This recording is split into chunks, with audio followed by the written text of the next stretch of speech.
بھائی جان کے جوتے۔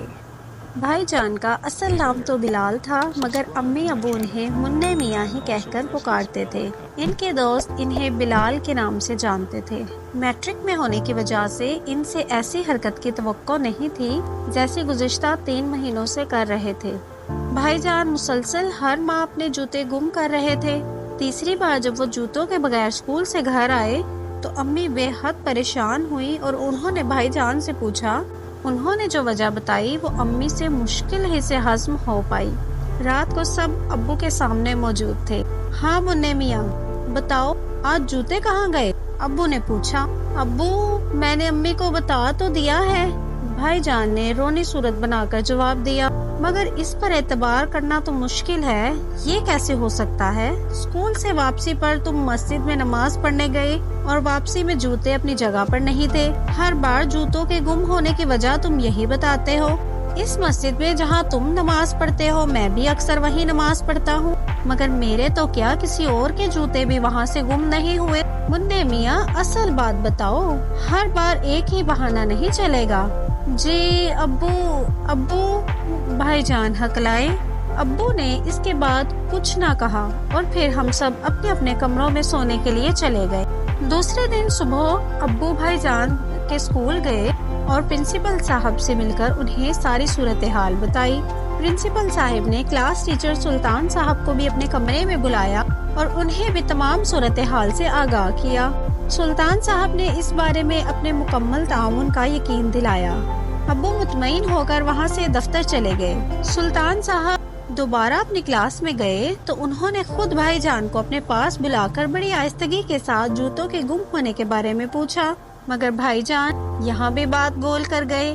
دوسرے دن سلطان صاحب نے کسی خیال کے تحت ان تینوں بچوں کو اپنے پاس بلایا جنہیں کئی دنوں سے نئے جوتے پہن کر نہ آنے پر انہوں نے سزا دی تھی۔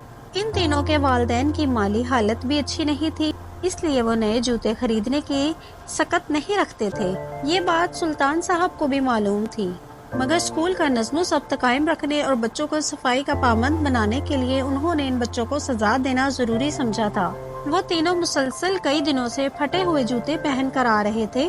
آج جب سلطان صاحب نے ان کے جوتے دیکھے تو وہ نئے معلوم ہوئے۔ انہوں نے ان تینوں کو پرنسپل صاحب کے کمرے میں بلایا اور نئے جوتوں کے بارے میں پوچھا تو انہوں نے سب کچھ صاف صاف بتا دیا۔ کچھ دیر بعد سلطان صاحب نے فون پر ابو کو اصل حقیقت سے آگاہ کیا۔ ابو یہ سن کر بہت خوش ہوئے۔ رات کو کھانے کے بعد ابو کے کمرے میں بھائی جان کی حاضری تھی۔ ہاں بھائی منع میاں، تمہارے جوتوں کے 3 جوڑوں کے گم ہونے کی اطلاع اور اصل حقیقت تو مجھے معلوم ہو گئی، ابو نے کہا اور کچھ دیر سانس لینے کے لیے رکے۔ جی وہ ابو، بھائی جان نے کچھ کہنے کے لیے منہ کھولا۔ مجھے معلوم ہو گیا ہے کہ پہلی بار جوتے گم ہونے کا بہانہ بنا کر تم نے اپنے کلاس فیلو عبدالعزیز کی مدد کی، کیونکہ وہ ٹیچر کے کہنے کے باوجود نئے جوتے خریدنے کی طاقت نہیں رکھتا تھا۔ دوسری بار یہی تجربہ تم نے اپنے دوسرے ساتھی مدثر کے لیے کیا، اور اس بار بھی یہ کام تم نے اپنے ایک اور ساتھی شاہد کے لیے کیا۔ ابو کچھ دیر رکے اور پھر کہا، بیٹا مجھے خوشی ہے کہ تم اپنے دوستوں اور ہم جماعت ساتھیوں کا اس قدر خیال رکھتے ہو، مگر اس میں ایک غلطی ہو گئی۔ وہ کیا ابو؟ بھائی جان نے پوچھا۔ تم نے اس سارے معاملے میں جھوٹ کا سہارا لیا۔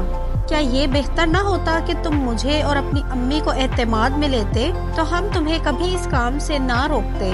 منع میاں، تم نے کتابوں میں پڑھا ہوگا کہ ہمارا مذہب اسلام ہم سے یہ چاہتا ہے کہ جو چیز ہمارے پاس ہماری ضرورت سے زائد ہے اس پر دوسروں کا حق سمجھے۔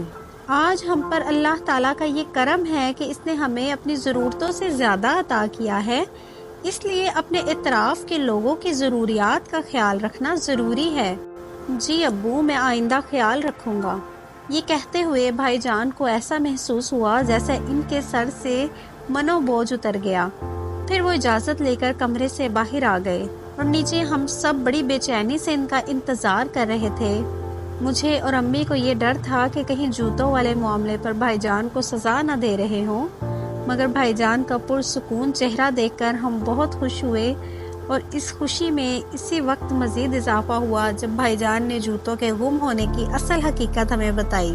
یوں کئی دنوں سے زیر بحث رہنے والا جوتوں کا معاملہ بالآخر حل ہو گیا۔